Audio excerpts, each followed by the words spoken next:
ಸುಹಾಸಿನಿ ಕಾರ್ಯಕ್ರಮಕ್ಕೆ ಮತ್ತೊಮ್ಮೆ ಸ್ವಾಗತ ವೀಕ್ಷಕರೇ. ಇವತ್ತು ಗಣೇಶ ಚತುರ್ಥಿ. ಈ ಪ್ರಯುಕ್ತ ಗಣಪನಿಗೆ ಇಡುವಂತಹ ನೈವೇದ್ಯದ ಬಗ್ಗೆ ನಾವು ಮಾತಾಡ್ತಾ ಇದ್ವಿ. ಇನ್ನಷ್ಟು ಮಾಹಿತಿಯನ್ನ ಗುರುಜಿ ಅವರಿಂದ ಪಡೆಯೋಣ. ಗುರುಜಿ, ಈಗಾಗಲೇ ಮೋದಕದ ಬಗ್ಗೆ ತಿಳಿಸ್ಕೊಟ್ರಿ.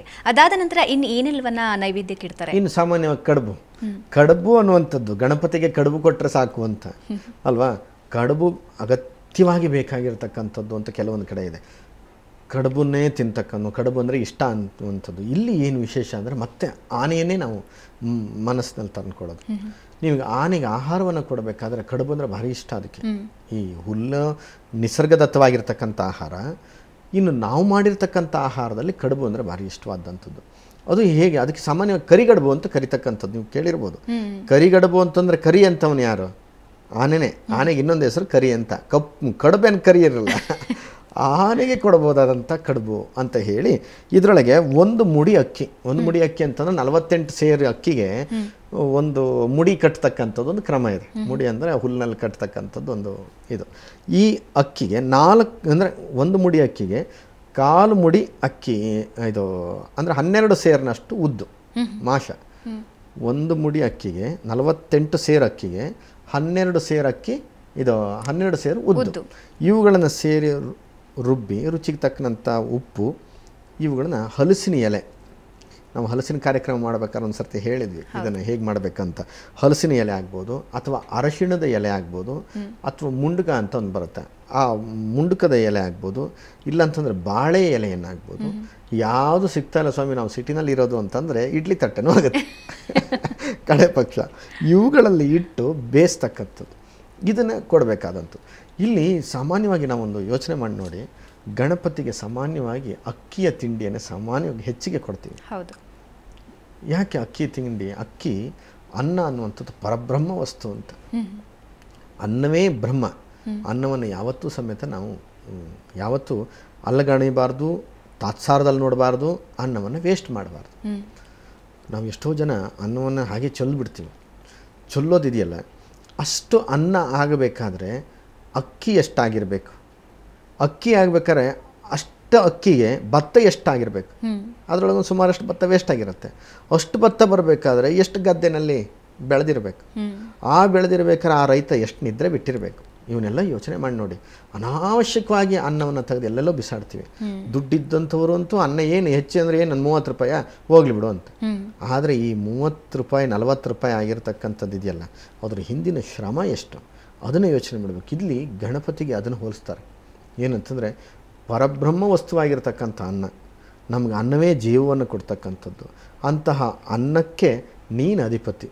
ಆ ಅನ್ನವನ್ನು ನನಗೆ ತಿನ್ನಕ್ಕೆ ಕೊಟ್ಟಿದೆಯಲ್ಲ, ಇಷ್ಟು ದಿವಸ ನಾನು ತಿಂದಿದ್ದೀನಿ, ಇವತ್ತೊಂದು ದಿವಸ ನೀನು ತಿನ್ನು ಅನ್ನುವಂಥದ್ದನ್ನು ಈ ತಿನಿಸುಗಳ ರೂಪದಲ್ಲಿ ಮಾಡಿಕೊಡ್ತಕ್ಕಂಥದ್ದು. ಕೆಲವೊಂದು ಕಡೆ ಅಪ್ಪಮ್ ಅಂತ ಮಾಡುವಂಥದ್ದಿದೆ. ಈ ಅಯ್ಯಪ್ಪ ಸ್ವಾಮಿಯ ಪ್ರಸಾದ ಬರಬೇಕಾದ್ರೆ ಸಾಮಾನ್ಯವಾಗಿ ಬರುತ್ತೆ. ಕೇರಳ ಸೈಡಲ್ಲೆಲ್ಲ ಇದು ಅಪ್ಪಮ್ ಅನ್ನೋದು ಭಾಳ ಶ್ರೇಷ್ಠವಾಗಿರ್ತಕ್ಕಂಥ, ಎಲ್ಲ ಕಡೆ ಮಾಡ್ತದೆ. ಗಣಪತಿಗೂ ಸಹ ಇದನ್ನು ಕೊಡ್ತಕ್ಕಂಥದ್ದಿದೆ. ಇಲ್ಲಿ ಬೆಲ್ಲ, ತೆಂಗಿನಕಾಯಿ, ಅಕ್ಕಿ, ತುಪ್ಪ, ಎಣ್ಣೆ, ತುಪ್ಪ ಅಥವಾ ಎಣ್ಣೆ ಯಾವುದಾದ್ರೂ ಆಗ್ಬೋದು. ಇಲ್ಲಿ ಒಂದು ದಿನ ನೆನೆ ಹಾಕಿರ್ತಕ್ಕಂಥ ಅಕ್ಕಿನ ಸೋಸ್ಬಿಟ್ಟು ಆ ಹಸಿ ಅಕ್ಕಿಗೆ ಬೆಲ್ಲ ಕಾಯಿ ಹಾಕಿ ಚೆನ್ನಾಗಿ ಕುಟ್ಟಬೇಕು. ಕುಟ್ಟೆ ಮಾಡಬೇಕಾಗಿತ್ತು.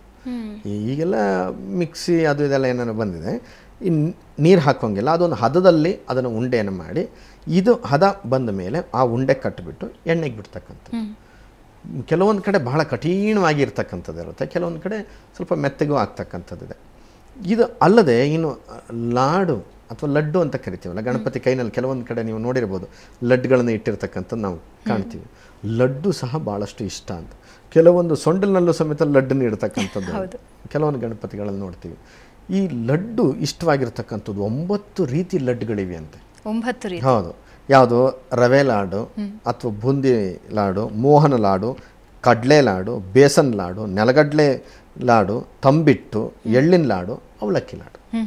ಇದರೊಳಗೆ ಯಾವುದನ್ನು ಬೇಕಾದರೂ ನೀವು ಮಾಡ್ಬೋದು. ಈ ರವೆ ಸಾಮಾನ್ಯವಾಗಿ ತುಪ್ಪದಲ್ಲಿ ಹುರಿದುಬಿಟ್ಟು ಅದೆಲ್ಲ ಮಾಡ್ತಕ್ಕಂಥದ್ದು ಸರ್ವೇ ಸಾಮಾನ್ಯ ಗೊತ್ತಿದೆ. ಬೂಂದಿ ಲಾಡು ಕಡಲೆ ಹಿಟ್ಟಲ್ಲಿ ಸಕ್ಕರೆ ಪಾಕ ಇದೆಲ್ಲ ಮಾಡ್ಕೊಂಡು ಮಾಡ್ತಕ್ಕಂಥದ್ದು. ಒಟ್ಟಿನಲ್ಲಿ ನೀವು ಯಾವ್ಯಾವ ರೀತಿಯಲ್ಲಿ ಮಾಡ್ತೀರೋ ಅದು ನಿಮ್ಮ ಅನುಕೂಲಕ್ಕೆ ತಕ್ಕನಂಗೆ ಮಾಡ್ಬೋದು. ಆ ನಂತರ ಇಲ್ಲಿ ನಾವೆಲ್ಲದನ್ನು ಒಂದು ಕಡೆಯಿಂದ ಯೋಚನೆ ಮಾಡ್ತಾ ಬಂದಾಗ ಕರ್ಜಿಕಾಯಿ ಅಂತ ಹೇಳಿದ್ನಲ್ಲ ನಾನು, ಮೋದಕದ ಒಂದು ಭಾಗ, ಮೋದಕ ಹೇಗೆ ಮಾಡ್ತೀವೋ ಅದೇ ರೀತಿಯಾದಂಥದ್ದು ಒಂದು ಭಾಗ. ಇಲ್ಲಿ ರೌಂಡ್ ಮಾಡೋ ಬದಲಿಗೆ ಒಂದು ರೀತಿಯಾಗಿ ಈ ಎಲೆಯನ್ನು ಮಡಚಿದ್ರೆ ಹೇಗಾಗತ್ತೆ, ಅಥವಾ ಒಂದು ಸರ್ಕಲ್ ಇರ್ತಕ್ಕಂಥ ಒಂದು ಹಪ್ಪಳನ ಮಡಚಿಬಿಟ್ರೆ ಹೇಗಾಗುತ್ತೆ ಆ ರೀತಿಯಾಗಿ ಅಂದರೆ ಕೈ ಮುಗಿದಂಗೆ ಇರುತ್ತೆ ಅದು ಹೌದು ಅಲ್ವಾ. ಅದನ್ನೆಲ್ಲ ಪೋಣಿಸ್ಬಿಟ್ಟು ಹಾರ ಮಾಡಿಬಿಟ್ಟು ಕಡುಬಿನ ಹಾರ ಮಾಡಿದ್ದೀನಿ ಅಂತ ಹೇಳ್ತಕ್ಕಂಥ ಇದನ್ನು ಹುರಿತಕ್ಕಂಥದ್ದು ಒಂದು ಭಾಗ, ಕೆಲವೊಂದು ಕಡೆ ಬೇಯಿಸಿ ದೇವರಿಗೆ ಅರ್ಪಣೆ ಮಾಡ್ತಕ್ಕಂಥ ಒಂದು ಭಾಗ.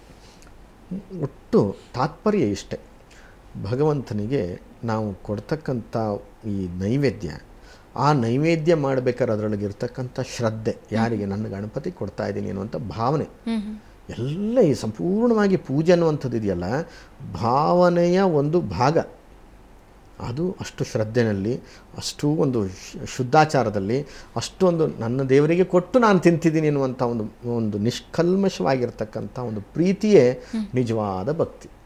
ಅದು ಬಿಟ್ಬಿಟ್ಟು ಅವ್ರ ಮನೆಯಲ್ಲಿ ಏನು ಲಾಡ್ ಮಾಡ್ಯಾರೆ, ನಾವು ಒಂದಿಷ್ಟು ಜಾಸ್ತಿ ಮಾಡಿಡಬೇಕು, ಅವ್ರು ಎಷ್ಟು ಲಡ್ಡು ಮಾಡ್ಯಾರೆ, ನಾವು ಇನ್ನೊಂದಿಷ್ಟು ಲಡ್ಡು, ಗುರೂಜಿ ಎಷ್ಟು 9 ಥರದ ಲಡ್ಡು ಹೇಳಿದ್ದಾರೆ, ನಾನು 18 ಥರದ ಲಡ್ಡು ಮಾಡ್ತೀನಿ ಅಂತ ಮಾಡ್ಕೊಂಡು ಹೋದರೆ, ನಿಮ್ಮ ಲಡ್ಡು ನೋಡ್ಕೊಂಡು ಗಣಪತಿ ಬಂದ ಅಂತ ತಿಳ್ಕೊಳ್ಳೋದಾದರೆ ತಲೆ ಇನ್ನು ಲಡ್ಡಾಗೇ ಇದೆ ಅಂತ ಅಲ್ವಾ.